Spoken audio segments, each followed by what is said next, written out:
And it's consistent. So every week is the same day at the same time. And children deserve to know how their bodies work. So I think one of the biggest things that people don't understand is desire, sexual desire. And also, if you wait too long to talk to them, if you wait till they're 12 or, sixth grade, around that age, they've probably already heard it from somewhere else. And then they feel less comfortable talking to you about it.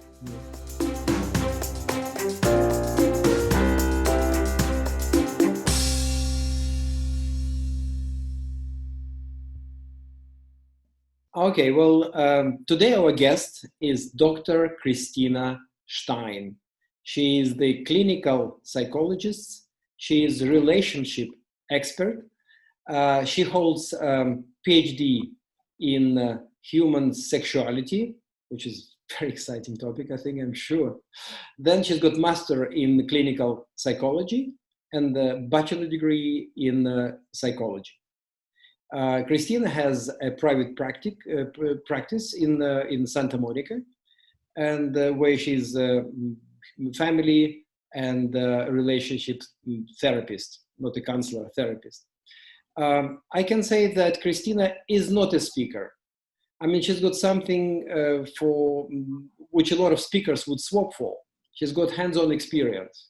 Every day she is encountering problems which very, very often we have in our life. So Christina has written, co-authored 3 books, and one of them with Brian Tracy is called Kiss That Frog, How to Turn Negativities into Positivities in Work and Life, something like that. And the book was sold by more than 100,000 copies and was translated into numerous languages. But today I would like to talk not about kissing the frog, however, maybe kissing the frog. Yeah, maybe kissing the frog. Yes, so we would like to talk about our sexuality, how to bring up children in kind of healthiest way possible. And that's in relation to their sexuality, in relation to their emotional well-being. So we will talk about that because most of my audience are parents or will be parents. And I think these issues are very, very close to heart. And I know that if you'd be a biologist, our conversation would last for a minute because that's my knowledge. But when it comes to marriages, bringing up children, then a lot of people have a lot to say.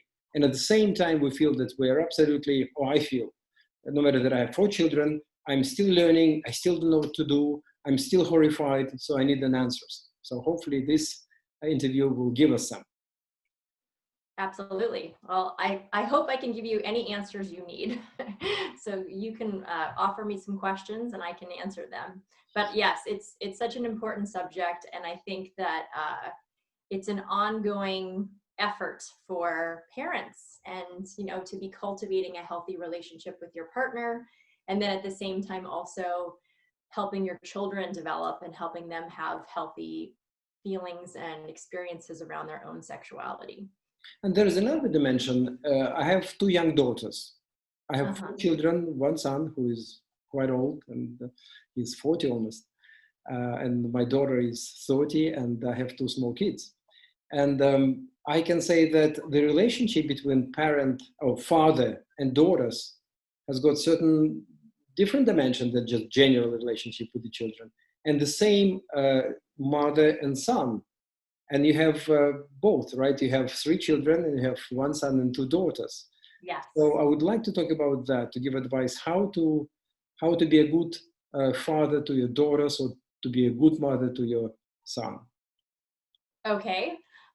Well, so for me, I can talk about it in my family. What I really believe that it's important to invest in relationships, whether it's your partner, whether it's your kids, whether it's your friends. There's that saying, you get out what you put in.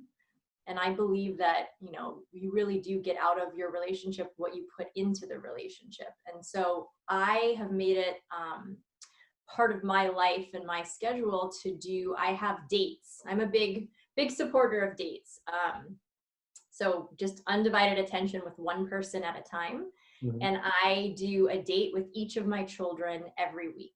So my kids are Scarlett, Will, and Julia. And so we've been doing this now for probably since Julia was maybe 5 or 6 years old. And the idea is that we set a time and she decides what we do. So whatever Julia wants to do for 2 hours, I do whatever she wants. So if it's, it's changed over time. It's from, Barbies to Legos to watching a movie together. Now her favorite thing is to go out to a restaurant. So we'll go have a fine dining experience. But, and then I also do that with Will, and it's different with Will, for a long time, Will and I would build Legos, and we've been running. Now we're going to start training to do 5Ks and 10Ks, and that's what we're doing for our special time. And I think, and with Scarlett, we read books or we make things, or sometimes we watch a movie together, but just having that one-on-one time, you really get a sense of your child in a different way from the family experience. And I think it opens up opportunities to have conversations, and in terms of, we're even talking about sexuality, it provides all these great windows where you can have teachable moments, whether you're watching a movie or you see something, and you can actually start asking questions about it and get your child involved in that conversation. But it's kind of a safe, intimate experience where it cultivates the relationship.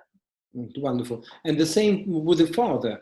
So father has got a tet-a-tet relationship, certain period in a week or in a day. And how many times you have this dates, as you said, with your individual daughters? So I do a date with each one. So there's one date a week with each child. 1 day a week, right? Yeah, So and then I do approximately 2 two hours. dates. Pardon me? Approximately for 2 hours each. Yeah, approximately 2 hours each. Mm-hmm. Exactly. And it's consistent. So every week is the same day at the same time. And I think that there's something really important about that, because the children learn to anticipate that time. Mm-hmm. And they know that, on Monday afternoon is Julia's date. Tuesday is Scarlett's date. Thursday is Will's date. And it's a very sacred time. They don't have play dates. They are excited to have that time. And I really do think it helps with anxiety for children. If there's crazy things going on, to know that they get to have that time. And this is similar to your partner. I mean, if there's one thing that I can say about improving your relationship with your partner, it's having a date once a week where it's just you and your partner, no friends, no animals, and you just spend time having a conversation, going for a walk, having dinner together, something where you have a set time aside for each other, because your relationship is always evolving and you have to make space for it. So similar with your kids. That's wonderful, so simple, and I think it's brilliant. Because when my daughters are together, obviously you share the attention, and they behave differently, even to you, because in the presence of another sister. So it's like the whole dynamic is completely different, right? Yes. Oh, that's definitely, I will make an effort. I've read about it, and I know that it's good when it happens accidentally. Then we're together with Daria or Alexandra, but then to make it systematically, to make it, as you said, kids will be preparing for that, and you will be preparing as well.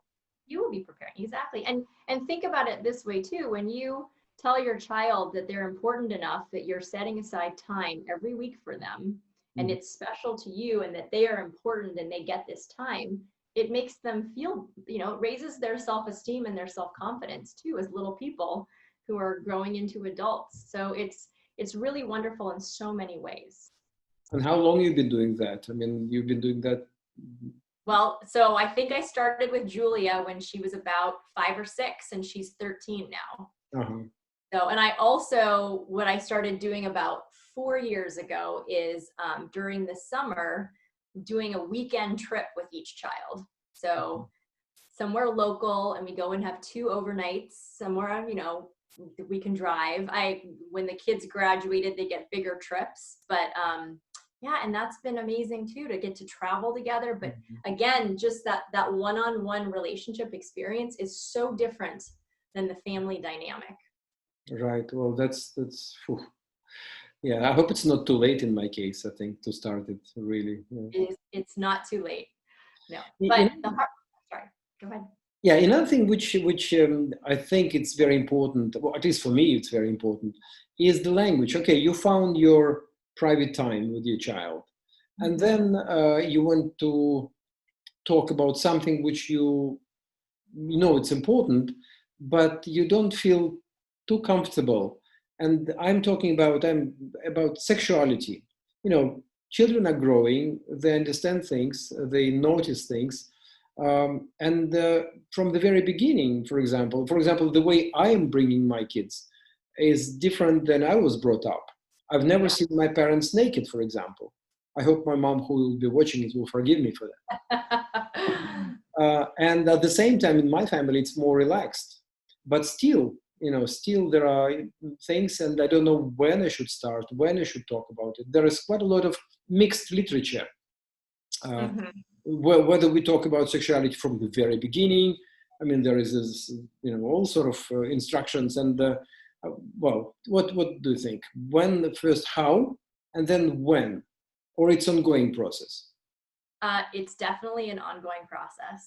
And I think the most important thing for anybody who is struggling with this is that it doesn't matter when you start, but what matters is that you do it.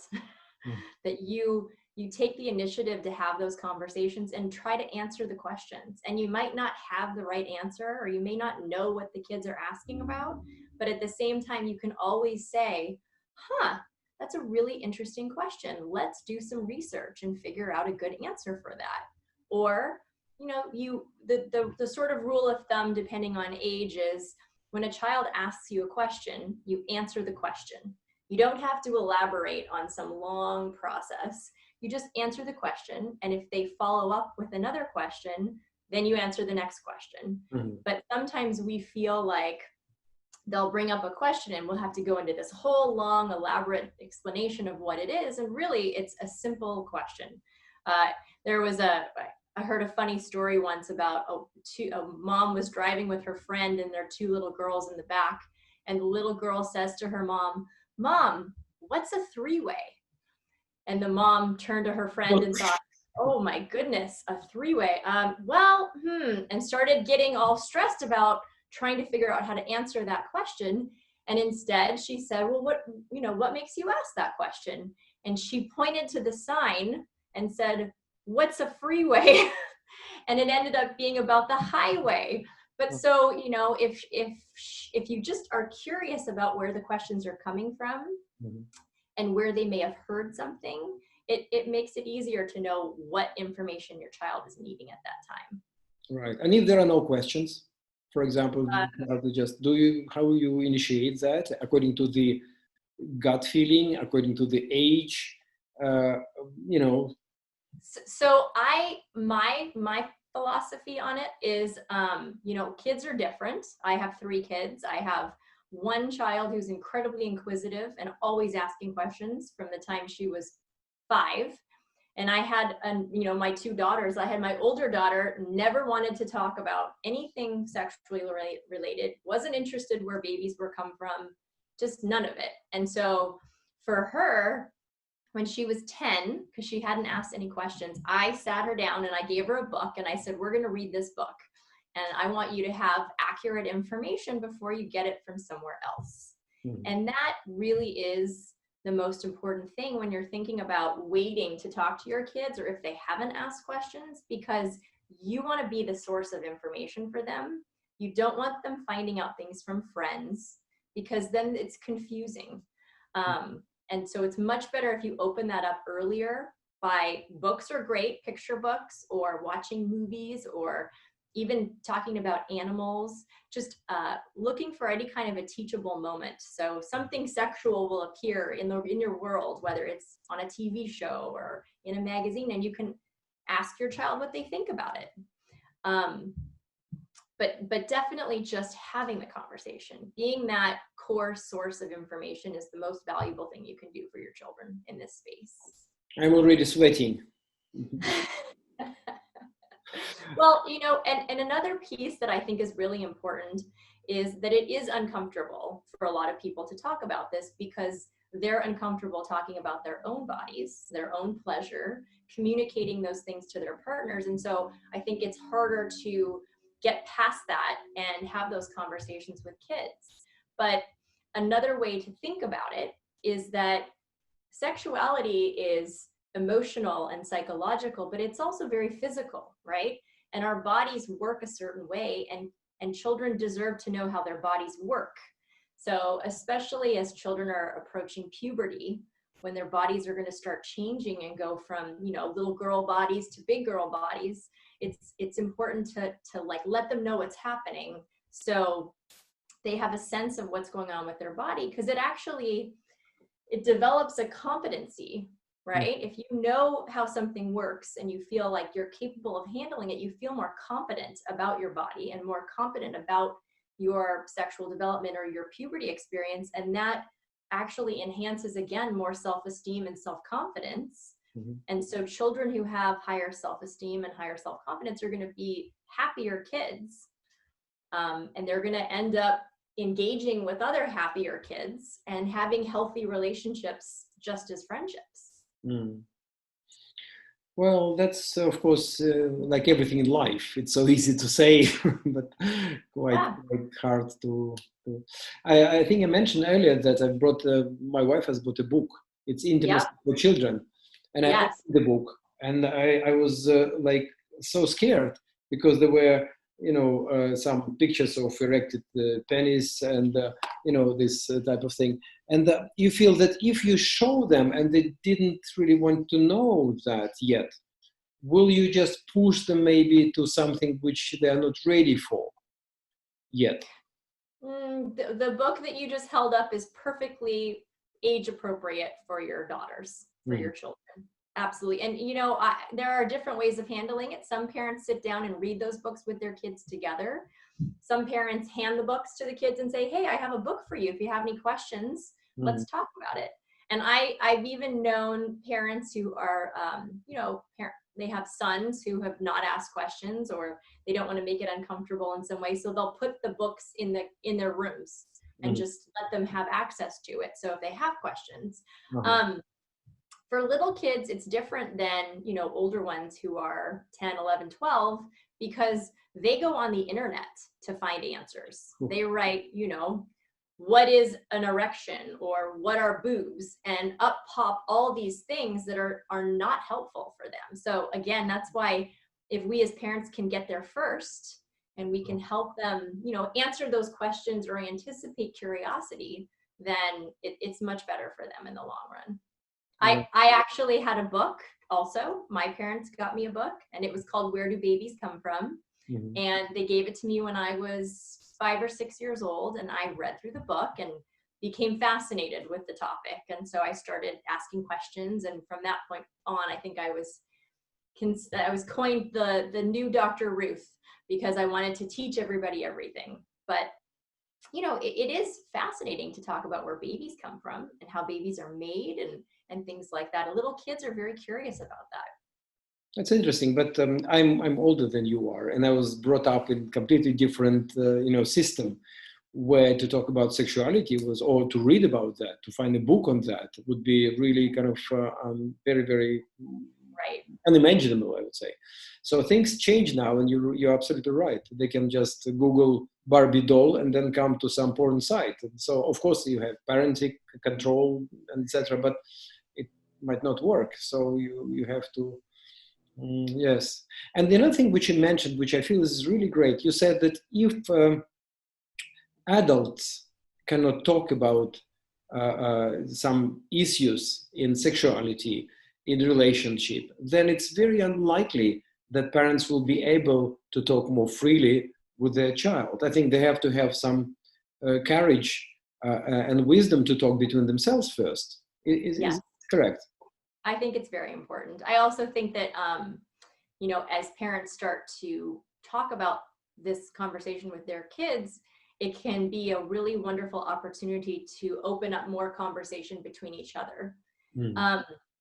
You know, I work with a lot of couples, I work with a lot of individuals, and I can tell you that even you and I are different ages, but even that there's still not a lot of information given to people about their bodies and about pleasure and about how things actually work, right? There is, here's how you don't get pregnant, here's how you don't get STDs.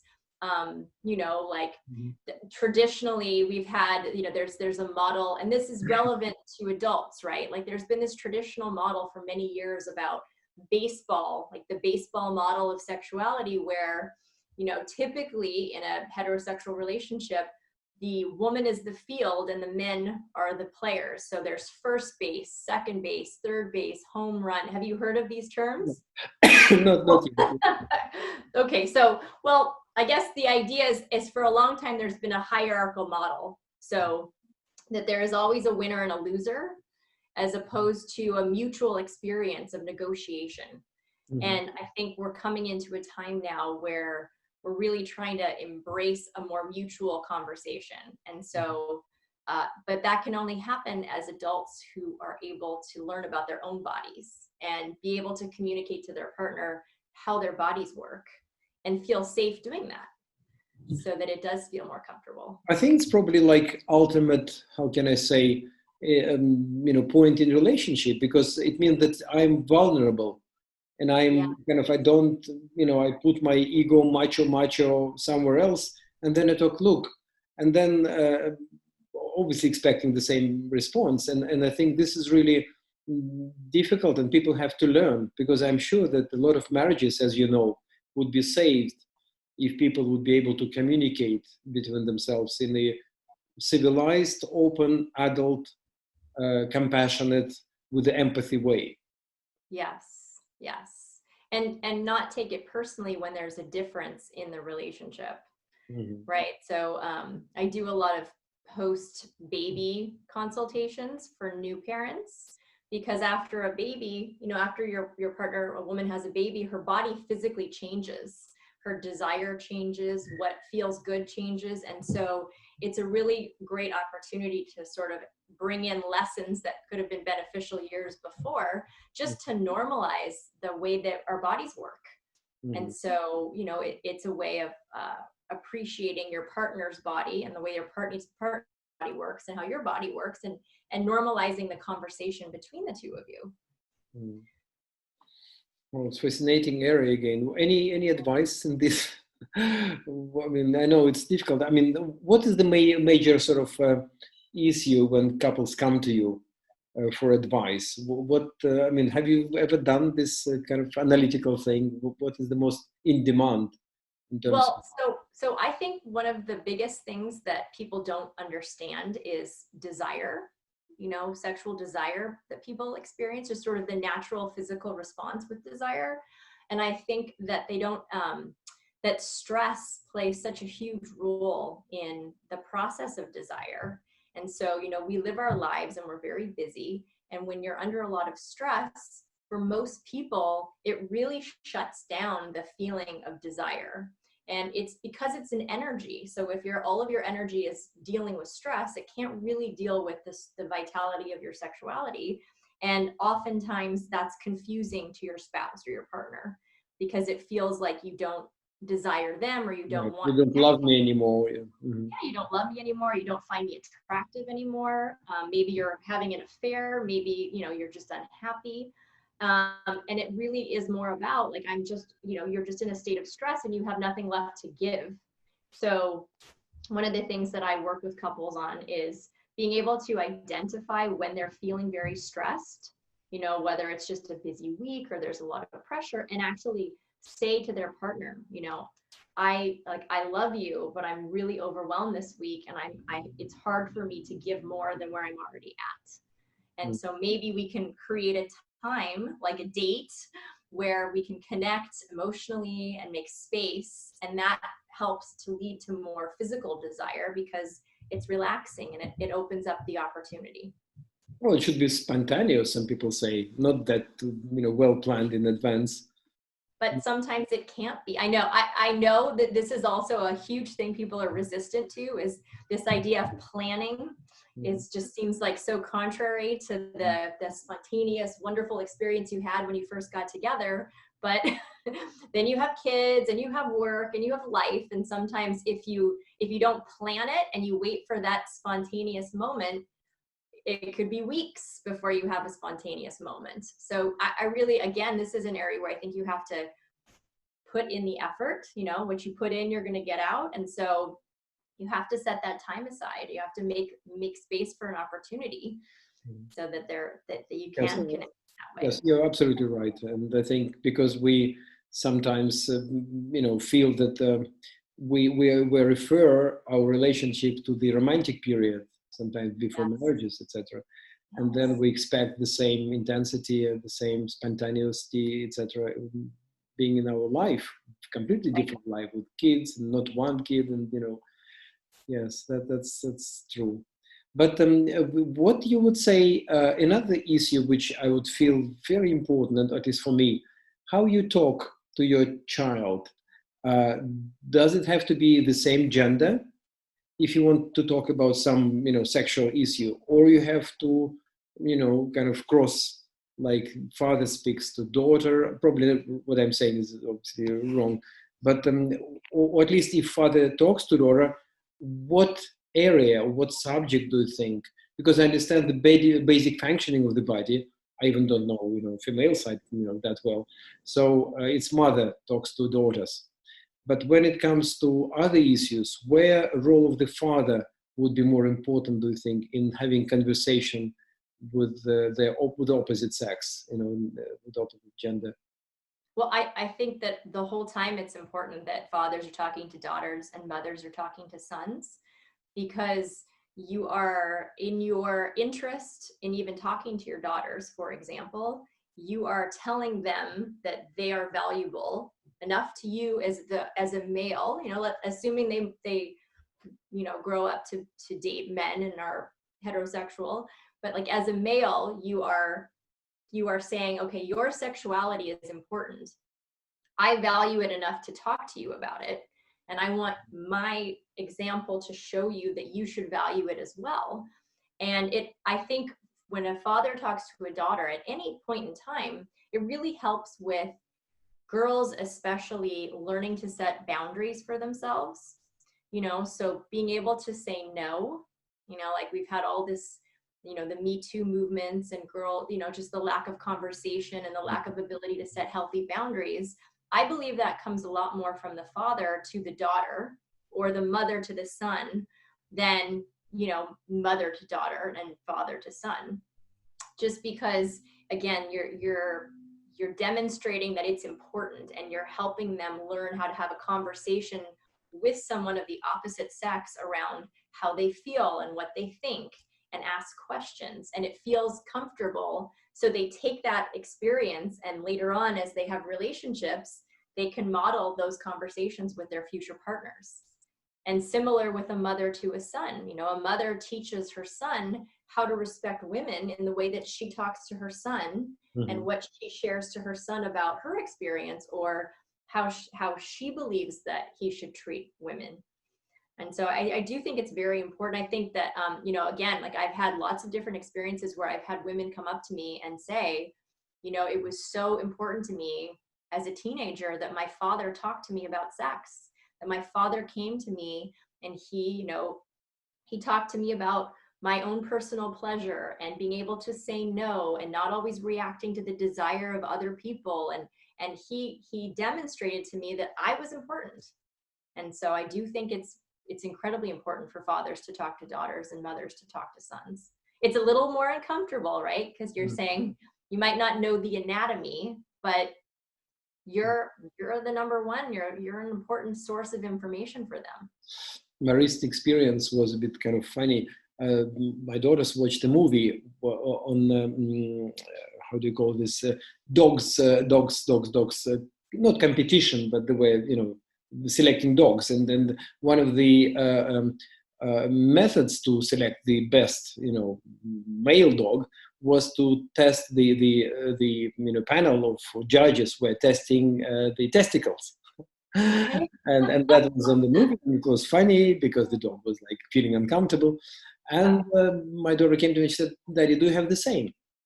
Can we test it?" Oh. And I was running around the house because what do I do?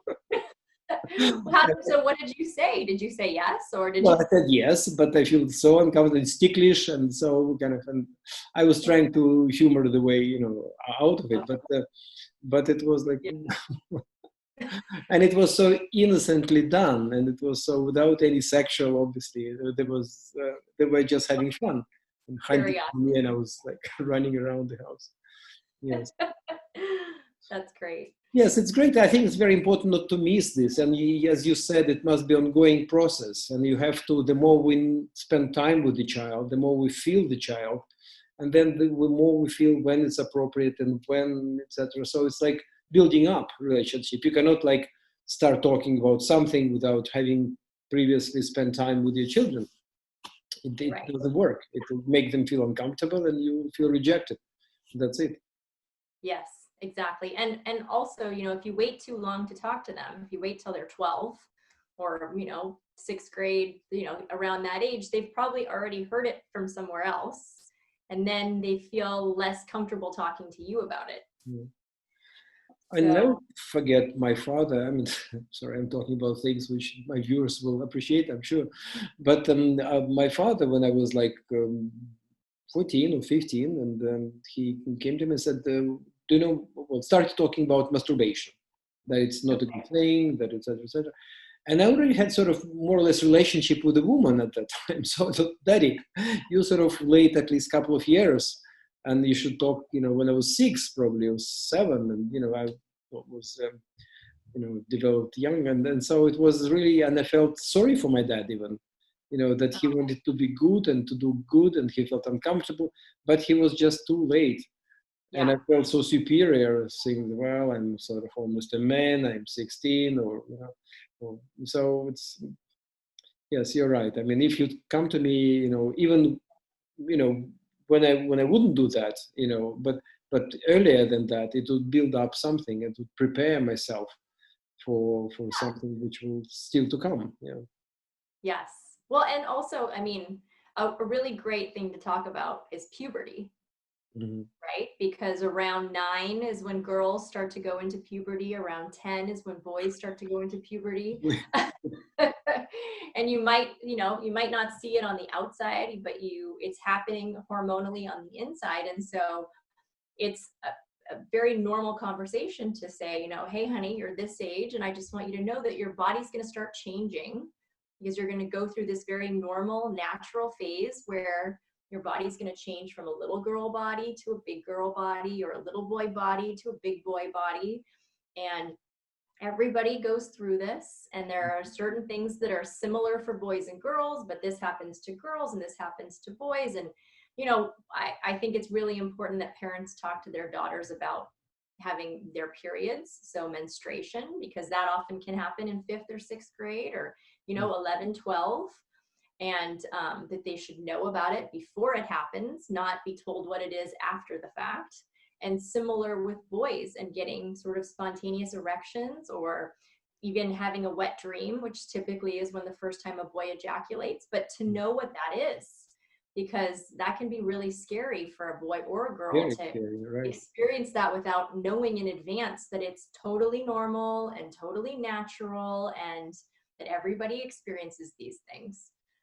Yeah, from literature that a lot of girls, from the literature, that they felt that they're dying, something terribly wrong with them, and yes. it scars them for life. I mean, right. Yeah. And so, and it's not an emotional thing. I think that one of, you mentioned before that, and this is very common, that people are very uncomfortable with talking about sexuality because we are so influenced by our cultures, by religion, by history, by our family kind of rules, and what our family how they talked about it or didn't talk about it.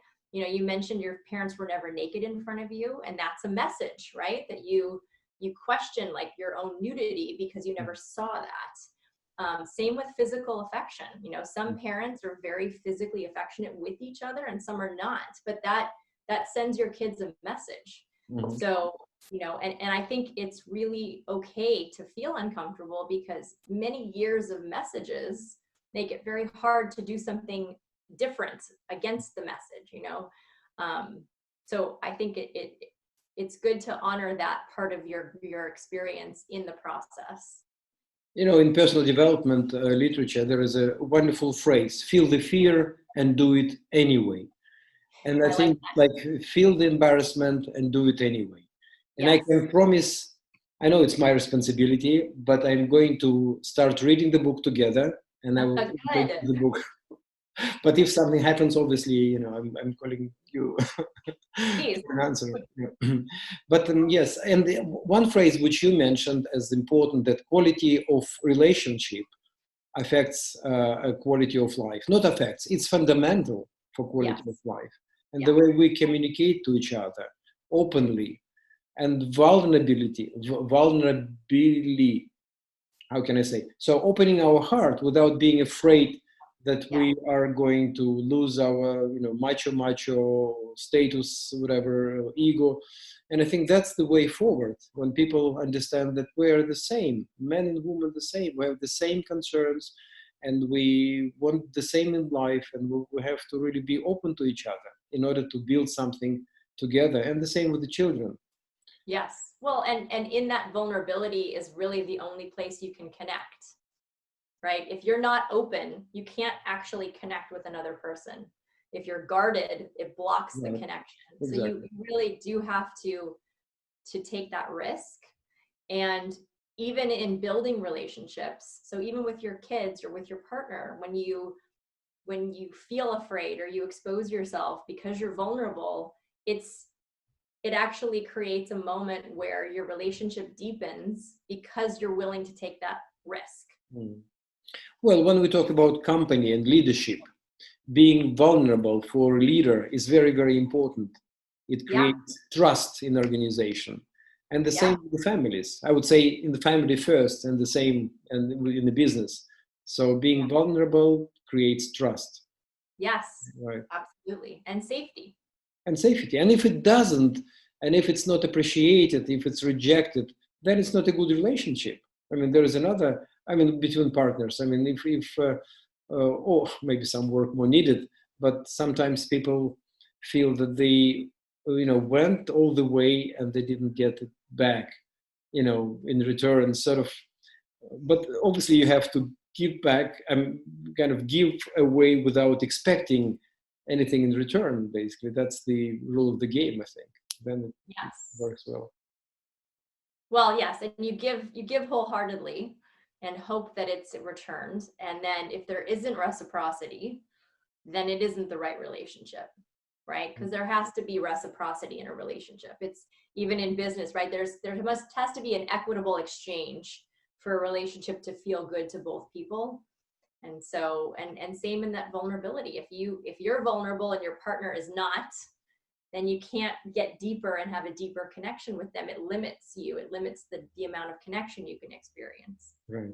Right. So, but that doesn't mean, I just want to say, if you are vulnerable with your partner and they aren't reciprocating, sometimes it's more about them not knowing how to do it. Right. So it's about encouraging them to trust you so that they can be vulnerable and that the two of you can kind of evolve together. Mm.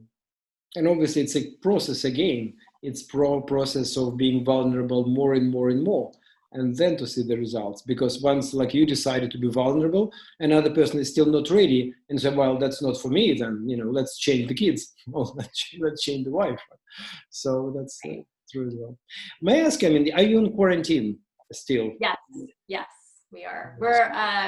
I'm in, Santa Monica, California. So we're just now starting to open up a little bit. I have been working from home, so I'm still working from home, but I think in the next little while, we'll be able to go back to, working in our offices and things like that. The restaurants are starting to open a little bit more. So, but we've been in quarantine. Yeah, well, the same here. It's more than 2 months. And Yeah. we just started going out, and you feel very awkward. You feel like, I came from the bushes.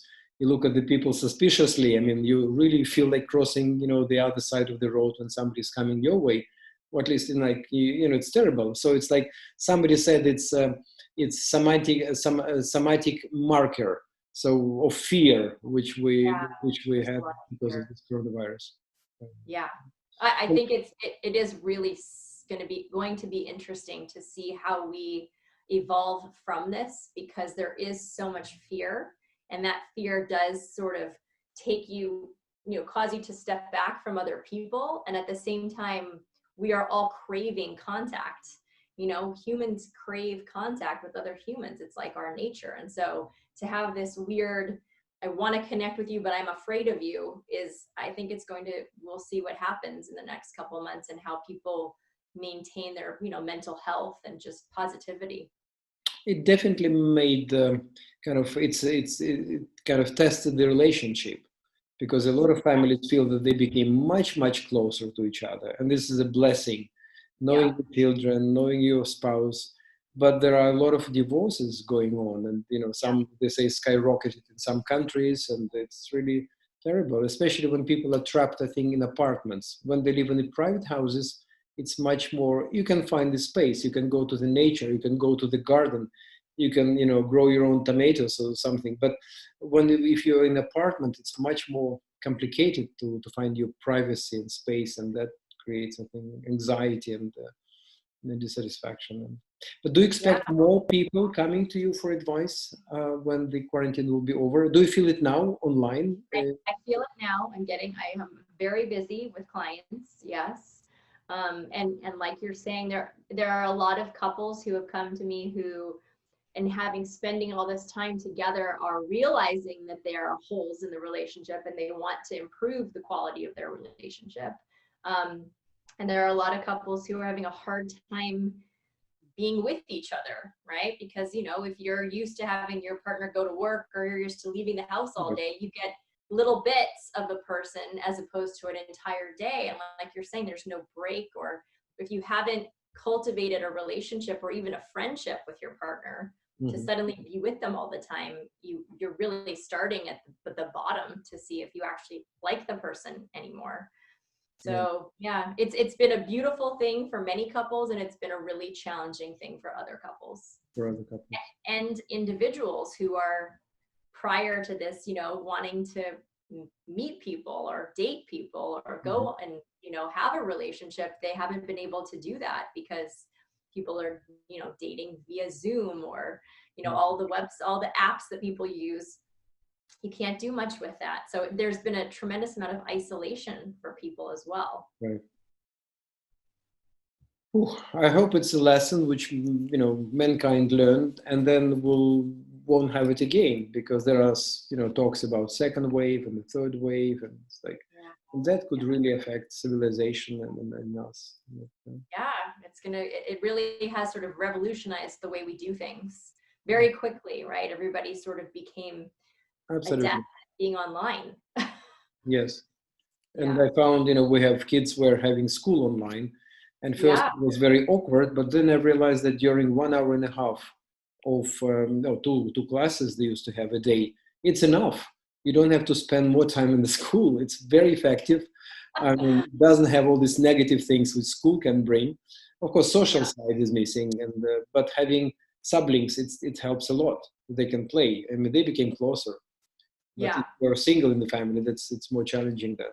So, no, and we around here, it seems like everybody has adopted a puppy. The puppy has been the big approach here, is the solution to being at home all the time. So yeah, I think that's good for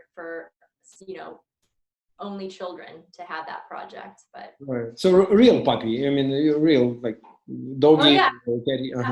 A real puppy. I mean, we actually got one as well. We got sorry, 1 second. Sorry. We actually got a real puppy back when it started. So most of our friends have done it as well. And all the shelters here got cleared out. A lot of people adopted animals or just to foster them. So that's been really great. Well, we have a German Spitz. It's a white, doggy, not big, but I mean, well, since we've got it, last 2 years, whole family dynamic changed for better. The hygiene standards went down dramatically, but the emotional side became so good. And for children and for you, you wake up in the morning and the first really happy being, meets you and licks you and all over. And so it's good. It doesn't matter what your night was or evening before. At least in the Right. morning, the dog is so happy to see you. It's that unconditional love. Unconditional love. Yes. Yeah, you can do Well, no wrong. thank you very much, Dr. Stein. Really, I mean, you are wonderful, and thank you very much for your advices and the human kind of side of the things which we covered. And definitely, I hope, myself including, I'm really going to be more proactive. And this tet-a-tet time with the children is really important. It must be introduced from tomorrow. Today is too Yes. late. It's already Yeah. 10 o'clock p.m. Definitely. And look, if you want to have a conversation after this, I'm happy to take you through some really important things that I think could be valuable just for you to know, so that you feel more confident in even talking about things with your kids and with your wife, All my viewers will be jealous, but you have to Well, have maybe more people. we can do a future interview and cover those topics. Right. Okay.